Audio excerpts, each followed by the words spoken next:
Alipurduar Birpara police line এলাকায় অবৈধ নির্মাণ গুঁড়িয়ে দিল প্রশাসন। আলিপুরদুয়ার বীরপাড়া পুলিশ লাইন এলাকায় অবৈধ নির্মাণ গুঁড়িয়ে দিল প্রশাসন। আজ শুক্রবার সকালে অবৈধ নির্মাণ ভেঙে দেয় আলিপুরদুয়ার জেলা প্রশাসন। অবৈধ নির্মাণ ভেঙে দেওয়ার ফলে ক্ষোভের সৃষ্টি হয়। স্থানীয়রা পথ অবরোধের চেষ্টা করে।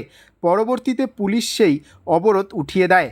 মুখ্যমন্ত্রীর তরফে রাজ্যে সরকারি জমিতে অবৈধ নির্মাণ বা জবরদখল করে তৈরি করা দোকান, আবাসস্থল ভেঙে দেওয়ার নির্দেশ দেওয়া হয়। এই নির্দেশ মোতাবেক আজ আলিপুরদুয়ারে সকাল সকাল অবৈধ নির্মাণ ভেঙে দেওয়া হয় বীরপাড়া পুলিশ লাইন এলাকায়।